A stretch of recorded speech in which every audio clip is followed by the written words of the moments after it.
Is it a good thing or a bad thing that it's becoming harder, maybe impossible, to encapsulate information in discrete units and sell them? The simplistic answer, the answer that you get from Hollywood and the recording industry, is it's a disaster. This is not a film about piracy. The recording industry's been freaked out. The movie industry's been freaked out. The suits don't know how to think about this. This is not a film about sharing files. They put a lot of money into making those movies, making that music, so they want to get something back. But the way they're trying to stop the copying now, it's definitely not working. It's a film that explores massive changes in the way we produce, distribute, and consume media. Ever since Napster, the music industry has been trying to kill file sharing, right? You know, Napster was this huge global party of, you know, everybody suddenly had access to the largest music library in the world. And what did they do? Well, they went after Napster and they shut it down. Napster, Aimster, Audio Galaxy, Grokster, iMesh, you know, Kazaa, all of these companies were sued. And in the end, essentially, the entertainment industry succeeded in driving that technology out of the mainstream commercial field. The industry's turned to suing individuals, hundreds of individuals, ultimately thousands, now tens of thousands of individuals, for downloading music without permission. Existing players are trying to make certain things happen that, in retrospect, will seem kind of barbaric. If you're talking about the distribution of cultural material, of music and cinema, well, there is a long history of whatever the incumbent industry happens to be, resisting whatever new technology provides. Cable television in the 70s was viewed really as a pirate medium.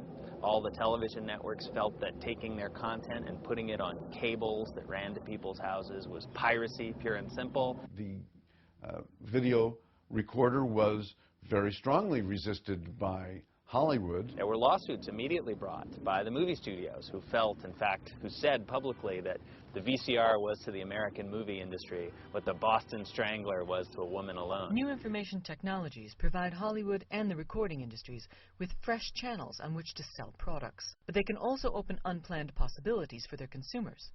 The sheet music people resisted the recordings. The first MP3 player by Diamond Rio, sort of the initial company long before the iPod, they were met with a lawsuit. The possibilities suggested by peer-to-peer technologies have prompted the entertainment industries to react in an unprecedented way. Traditionally, copyright infringement has just been a civil matter. If a copyright owner catches you doing something wrong, they can sue you and force you to pay them money. Criminal infringement liability, the ability to prosecute you and throw you in jail, has been reserved for circumstances of commercial piracy. Circumstances where, you know, someone has made 500 copies, is selling them on the street as a competition for the real thing. Well, in recent years, copyright owners have not been satisfied with that.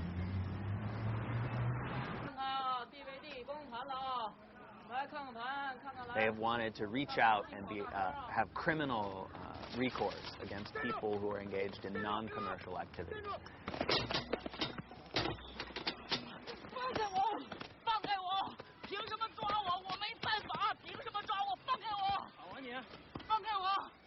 We recognize and we know that we will never stop piracy, never. We just have to try to make it as difficult and as tedious as possible, and we have to let people know there are consequences if they're caught. What they've sought to do is sue a few people, punish them severely enough that they can essentially intimidate a large number of other people.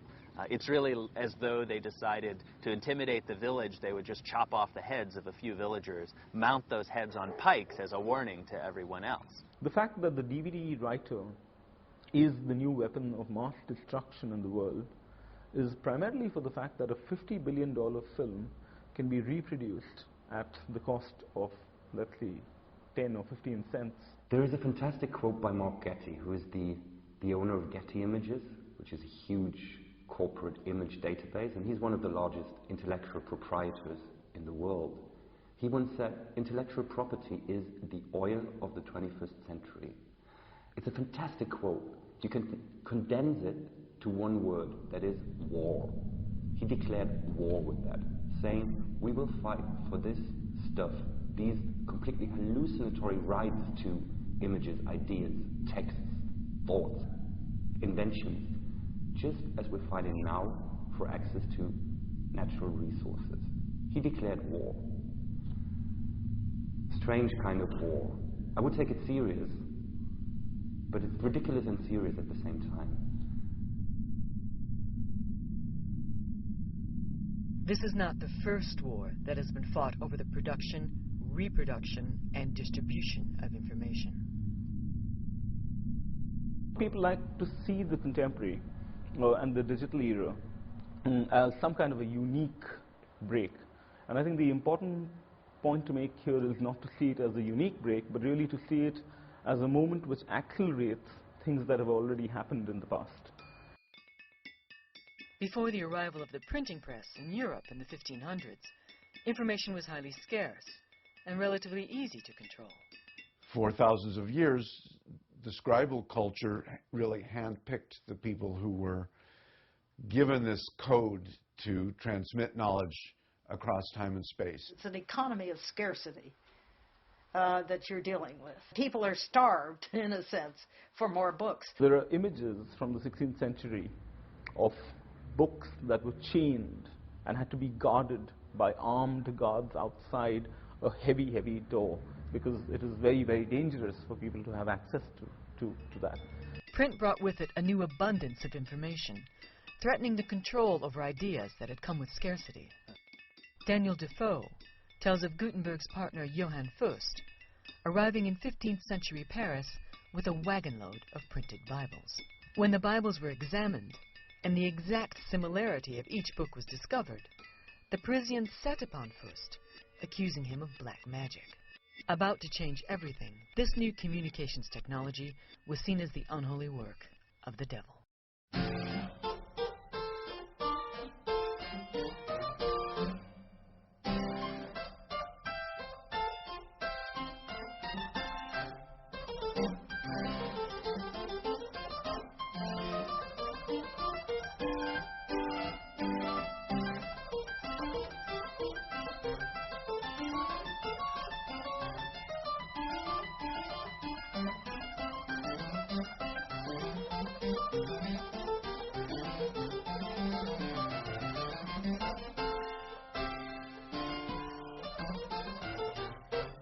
All of the emerging nation states of Europe made it very clear that they would control information flows to the best of their ability. The printers were the ones who were hunted down if they printed the forbidden text. So more than we think of persecuting the authors, but it was really the printers who suffered most. As print technology developed in Europe and America, its pivotal social role became clear. Printing becomes associated with rebellion and emancipation.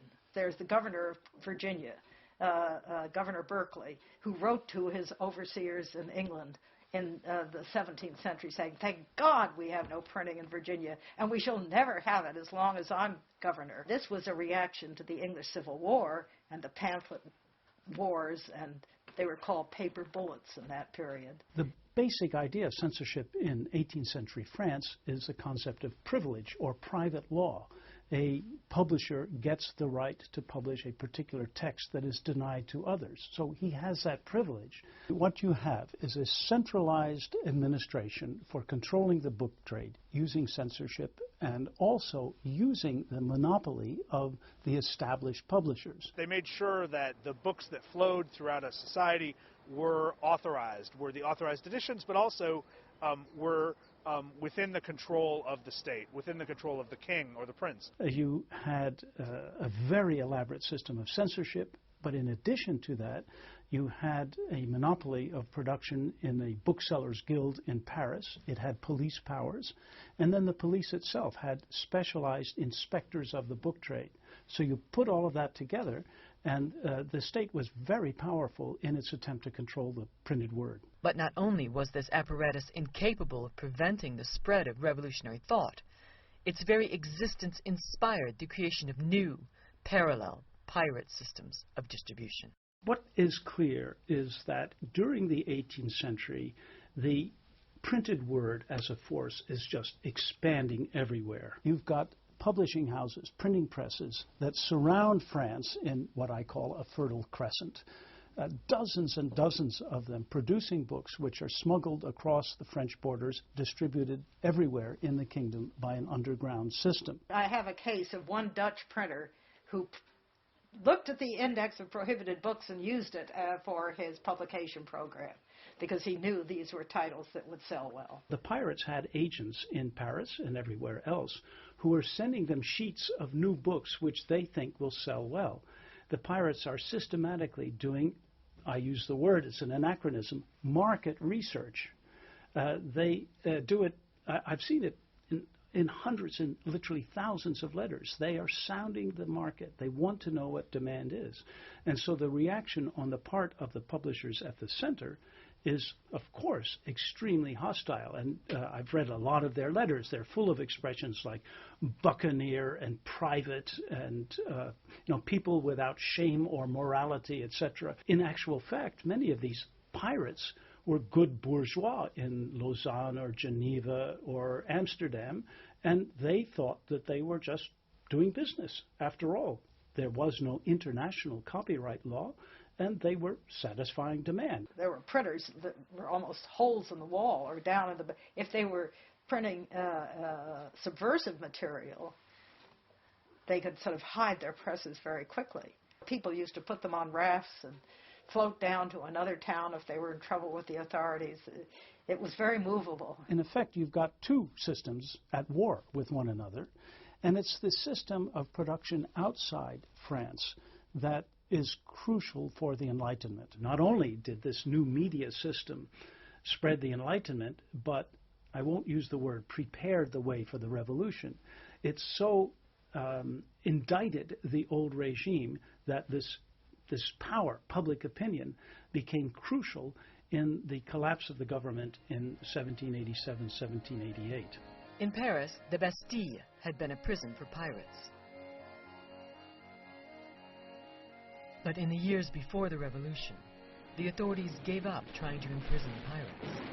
The flow of ideas and information was too strong to be stemmed.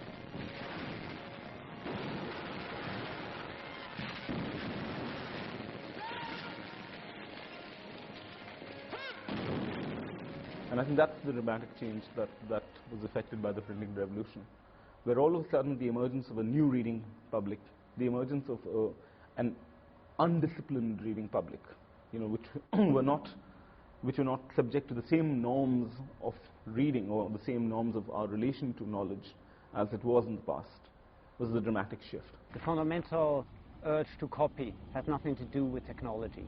It's about how culture is created. But technology, of course, changes what we can copy, how quickly we can copy, and how we can share it. What happens when a copying mechanism is invented? And you can take the printing press or you can take BitTorrent. It shapes people's habits. It gives people completely new ideas how they could work together, how they could share, what they could relate to, what their lives could be. There's no way that an absolutist political system can totally suppress the spread of information.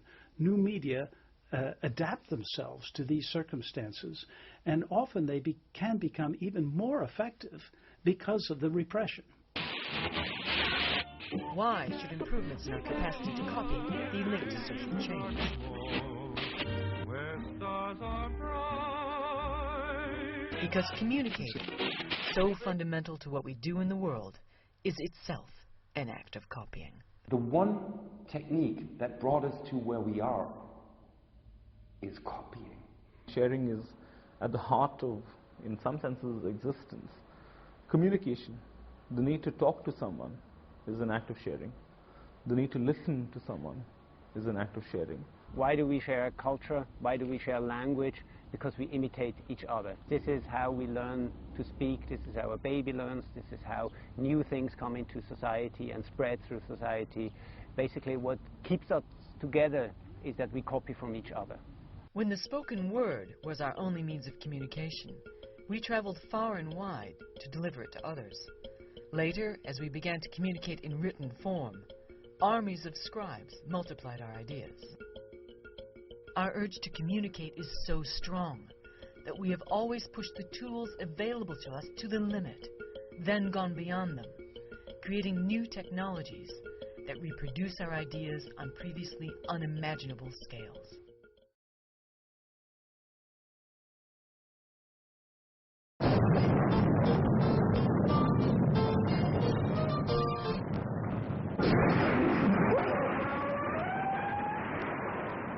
In 1957, the USSR launched Sputnik. In response, the American government authorized massive blue sky spending on science and technology, overseen by a new Advanced Research Projects Agency.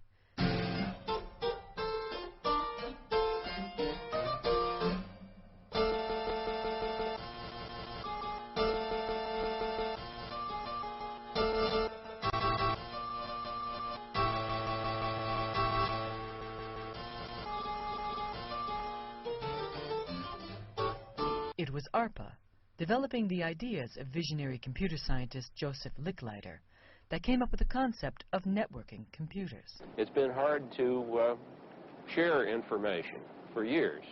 The printing press, of course, was the great step into sharing information, and we have been needing for a long time some better way to distribute information than to carry it about. The print on paper form is embarrassing because in order to distribute it, you've got to move the paper around, and lots of paper gets to be bulky and heavy and expensive to move about. The ARPANET was designed to allow scientists to share computer resources in order to improve innovation.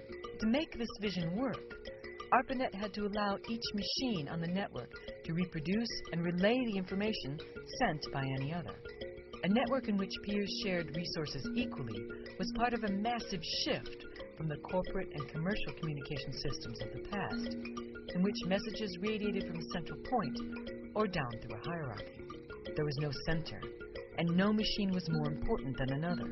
Anyone could join the network, provided they agreed to abide by the rules or protocols on which it operated. Ever since really the 60s onwards, packet switch networks are the predominant style of communications used today. Increasingly so in both voice and data. The Western world was transforming itself from the rigid production systems of Fordism to fluid work, lean production, and just-in-time delivery. It's a wonderful age on a beautiful stage demonstrated for you, been created for you. It's just a part of the thrilling start of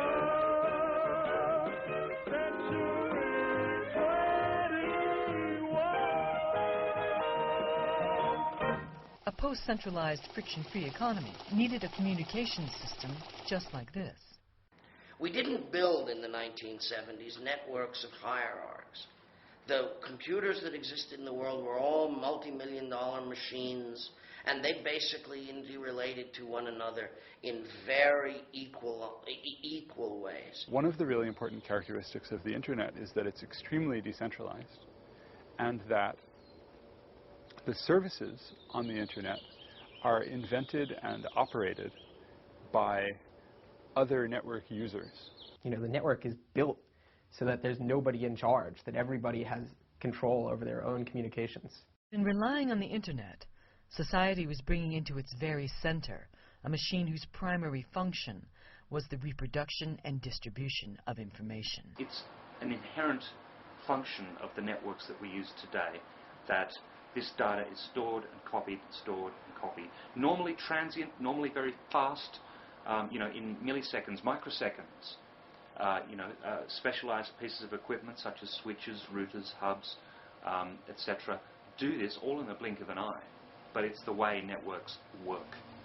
What ARPA's engineers had produced was the blueprint for a massive copying machine without master, which would grow at a fantastic rate into today's Internet. So this entire area is bristling with information transfer of one type or another. For instance, the local council, Tower Hamlets and Hackney, we're sort of on the border here, have some of the surveillance traffic and security cameras linked via wireless networks themselves. The spectrum environment is getting very dirty, noisy. Every single packet that flies through the multitude of wireless networks and through the Internet is listened for, stored in memory, and retransmitted, i.e. it's copied from one, what's called network segment, to the next. Now, our media environment now, our media ecosphere now is so broad, so large, that you cannot contain information very easily anymore. You cannot stop or censor information or stop the transmission once it's out there. It's like water through your hands. It's like trying to stop a dam from bursting. I would say right now we are likely in range of wireless microwave radio transmissions that are most likely breaching some sort of copyright law right at this moment.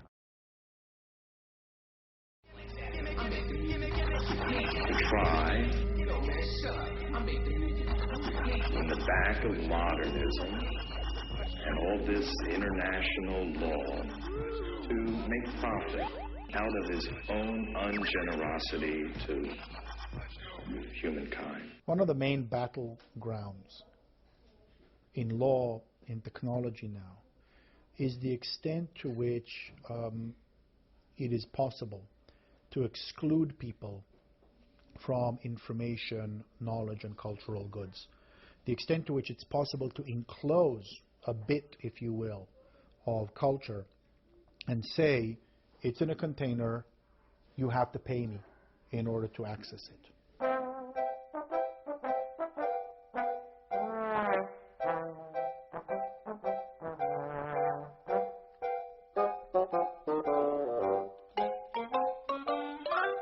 You can make something property if you can build a fence for it. You can enclose something if you can build a wall around it. In the American West, the rangeland was free and all could graze it because it was too expensive to fence it. Barbed wire changed that, and you could turn it into property. Culture came in these boxes. Control came naturally as part of the process of the existence of the medium itself. There's a thing, a book, a record, a film, that you can hold on to and not give somebody else, or you can give it to them. And the whole payment system was built around, do I give you this unit of information or don't I give it to you? And that was how the whole model of copyright was built from the book on up.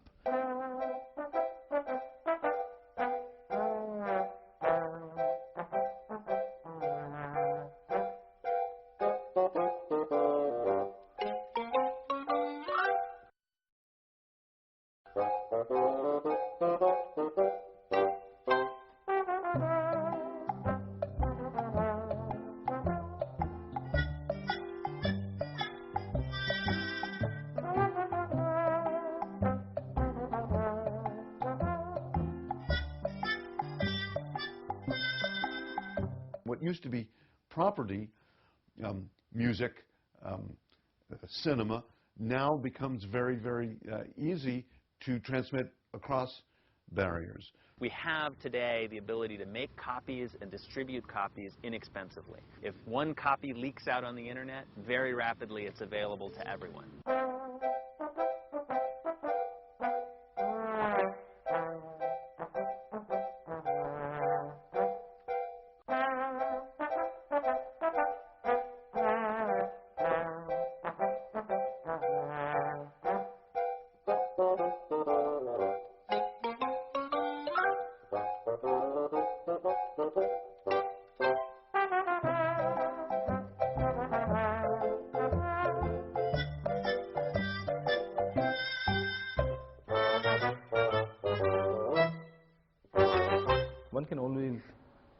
try to create artificial boundaries, technological boundaries, which prevent us from sharing files, prevent us from sharing music, etc.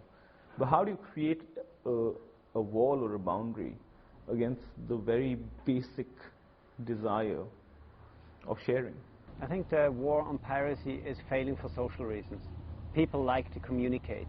People like to share things. People like to transform things. And technology makes it so easy that there's no way of stopping it. The new generation is just copying stuff out of the internet. It's the way they were brought up. They started with Napster or whatever. Music is free to them. They don't consider music being something you pay for. They pay for clothes, they pay for stuff they can touch. Intellectual property is, what the fuck is that? Never bought a piece of music in my life. We don't think it's illegal because everyone's doing it. We can't really be blamed for just downloading something that's already on the internet.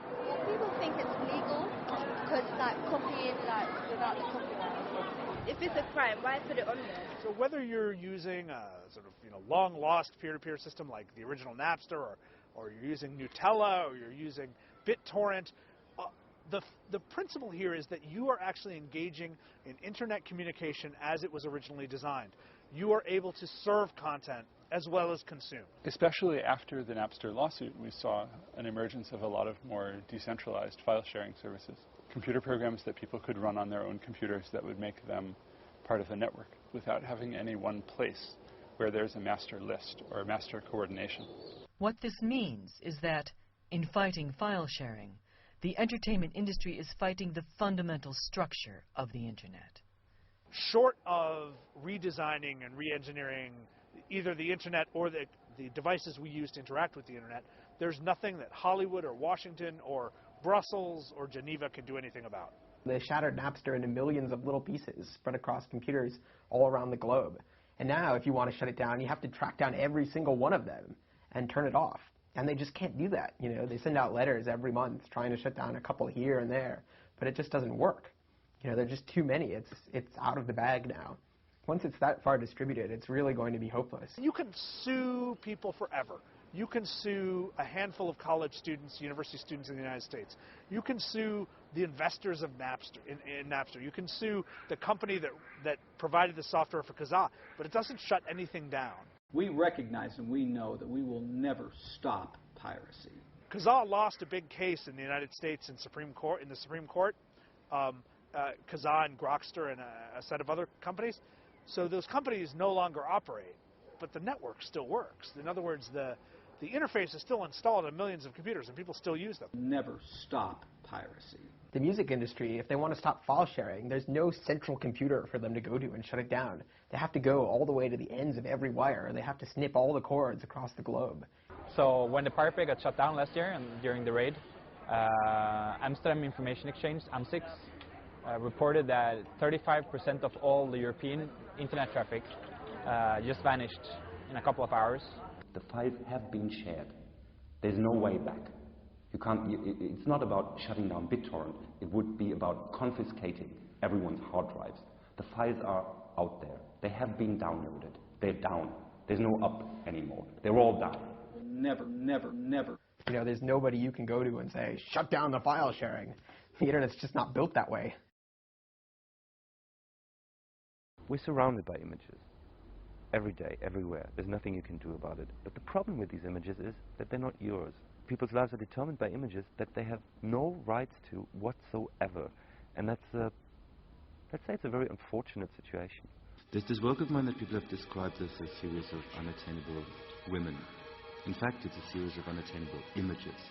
The one last mission of cinema is to make sure that images are not seen.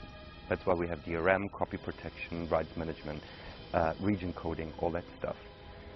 But if an image is seen, then it tells you one thing. It's not your image.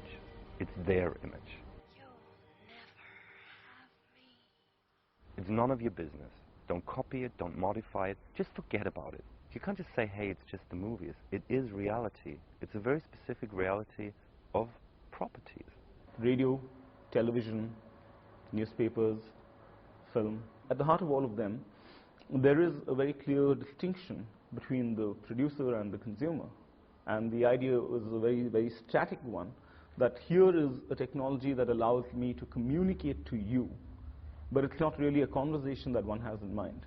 It used to be if you had a radio station or television station or a printing press, you could broadcast your views to a very large number of people at quite a bit of expense, and a fairly small percentage of the population was able to do that. The materials were produced by some set of professional commercial producers who then controlled the experience and located individuals at the passive receiving end of the cultural conversation. I'm John Wayne. We believe in many things, but I'm John Wayne. If you wanted to change the way the television broadcast network works, good luck. You're going to have to get the majority of the shareholders to agree with you, or you're going to have to replace some very expensive equipment. In the world of that universe where you needed to get distribution, there were gatekeepers that stood in your way. I know that there's gatekeepers out there at every level, by the way. Certainly production, funding, exhibition, you know, they can get fucked as far as I'm concerned. You would need to satisfy the lawyer for the network or the lawyer for the television station or radio station that what you've done is legal and cleared and permissions have been obtained and probably insurance has been obtained before you could get into the channels of mass media communication. The number of people who could actively speak was relatively small, and they were organized around one of the only two models we had in the industrial period to collect enough physical capital necessary to communicate, either the state or the market, usually based on advertising. This is the question that faces us today. If the battle against sharing is already lost, and media is no longer a commodity, how will society change? Those whose permission was required are resisting this transition, because control is a good thing to get if you can get it. The control that used to reside in the very making of the artifacts is up for grabs. Should we expect changes as massive as those of the printing press? There's plenty of people who are watching, you know, the worst kind of soap opera right now, you know, over the planet, you know, and I can't save them, you know. As hard as I've tried, I can't save them. But do we need saving?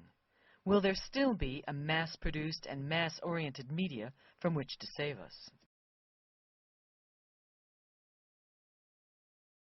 Music didn't begin with a phonograph, and it won't end with a peer-to-peer network.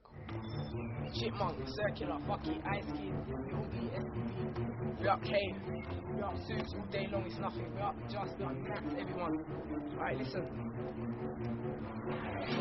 And I couldn't give a shit to get older, this younger's way older, give me 10 years then I'ma be known as a veteran older, I swear now I'm staying colder, so don't try and tell me you're older, you can be bolder, I'll be more music, mixtape promos, everything's out there, so don't try and tell me I don't do it. The panic of the movie industry and the music industry is that people could actually start to produce, and that file-sharing networks, file-sharing technology enables them to produce stuff.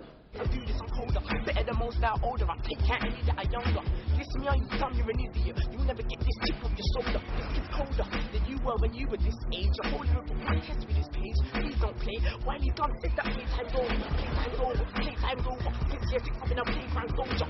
Them days were Liverpool and Liverpool G, but now everything is colder. Now it's content flows and everything, mixtape promos, everything. Don't you name your favorite MC, I write the 60, make him look like anything. People have lamented much the death of the author. What we're witnessing now is far beyond. It's the becoming producer of former consumers. And that suggests a new economic model for society. Why? Because I'm going on show. I'm with boss, we never win on show.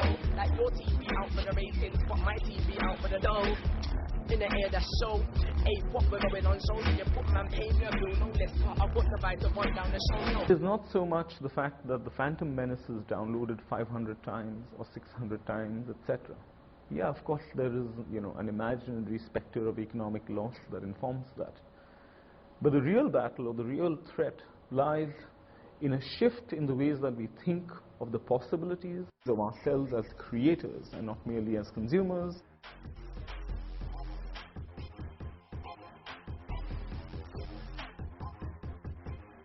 it's like a whole network. This is a song that I've given out, and I've let people download it, and they can download it, do what they want. I've made a blog about it saying, oh look, DJs, you can play this where you want. Like, there's this guy in Brooklyn, and he's just done a remix of it, just like, it's totally different to what I thought, but he's just this guy from Brooklyn, and I really respect that in him, that he came back to me and he said, look, and it's going on his mix album. One of the things that intrigues me tremendously about the proliferation of material that's out there in the world for people to grab is the potential creation of millions of new authors. Thanks to the internet, thanks to digital technologies, the gatekeepers have really been removed. People can take more of their cultural environment, make it their own, use it as found materials to put together their own expressions, do their own research, create their own communications, create their own communities when they need collaboration with others. Rather than relying on a limited set of existing institutions or on a set of materials that they're not allowed to use without going and asking, please, may I use this? Please, may I create? Basically, in terms of samples, not many people go out of their way to clear samples. Then right about now, like, I've got the things on the fruity slicer, like it's on different keys, so it's just different parts of the sample. Like it's just some Turkish tune I don't even know who's by. Like it's just some random sample.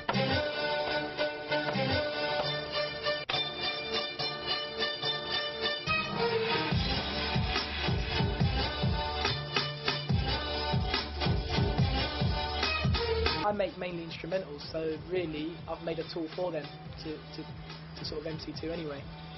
It's good that people are ruthless enough to use another person's tune and record themselves like spitting bars over it. Look, I'm taking over now, been in the game since 2-3 October now. I'm fucking it up, listen to over now. I'm setting the pace, how you gonna slow me down? Look, it's over clown, I got the skippiest flows in town.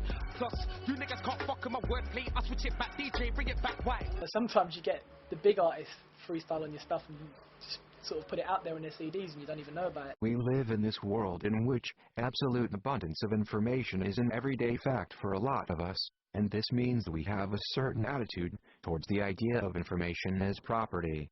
It's like you've heard. Sharing it is in our blood. So the struggle to hold on to knowledge and creativity as a commodity, by force, it's going to be met by our strong urge to share, copy, and cooperate. Kids, if they sample my music to make them proper music, that would be another good thing as well. I would like that as well. I want them to do that. Like, if I made an old tune, take a bit from it, drop up something over it, and make it music, make it big. If you can do that, do that. When you put primary materials in the hands of ordinary citizens, really, really interesting things can happen. I ain't no musician. Like, I just know how to like make things sound good. I want to make people realize their own value. I want them to realize that they are the masters of their own content, that they create something, they can share it. If someone else created something, they can contribute, they can help, they can get it and use it the way it's supposed to be. So it's a terrorism of the mind that actually sustains concepts like intellectual property. You know, it's a terrorism that's grounded on an idea of a brutal repression of that which is actually possible. If everything is user-generated, it also means that you have to create something in order to be part of the society. I think one of the things that we are seeing coming out is a culture where things are produced because people care about it, and not necessarily because they hope other people will buy it. So what we will see is things made by the people for themselves. I don't think I know a person who just listens to it and doesn't try and get involved in some way by producing or something. You know, all of these things that are taking the copyright industry totally by surprise, and they're scrambling with and not able to deal with, you know, for the next generation. It's just part of the media landscape. They're natives. They're natives in that media landscape, absolutely. And they're not alone. I think of myself as a pirate. You're a pirate. I'm a pirate. I'm a pirate. I'm a pirate. I'm proud because I get my music free, so it's alright. I'm proud. I think we need to have a broad conversation. That's probably going to be an international conversation where people who make things and people who use things, I'm talking about cultural works, sit together and think about what kinds of rules best serve these interests. I don't know that we're going to agree, but I think we need to ask a little bit more about utopia. We need to really figure out what kind of a world we'd like to live in, and then try to craft regulations to match that. Being reactive doesn't cut it. The future isn't clear for sure, but that's why we're here. We're trying to form the future. We're trying to make it the way we want it, but obviously most people want it to be. And that's why we're doing this. Let's build a world that we're actually going to be proud of, not just a profitable world for a few very large media companies. Making money is not the point with culture or media. Making something is the point with media. And I don't think that people will stop making music, stop making movies, stop taking cool photographs, whatever. Although it's difficult to believe it now, we can do without the entertainment industries. We'll find new ways to get the stuff we want made. We want a world in which we can share, work together, and find new ways to support each other while we're doing it. This is the world we're trying to bring into being. A force like this, a power like this, zillions of people connected, sharing data, sharing their work, sharing the work of others. This situation is unprecedented in human history, and it is a force that will not be stopped. People always ask us, who are the League of Noble Peers? And we tell them, you are, I am, even your bank manager is. That's why I'm a vague blur. It's kind of like, insert yourself here. Because we all produce information now. We all reproduce information. We all distribute it. We can't stop ourselves.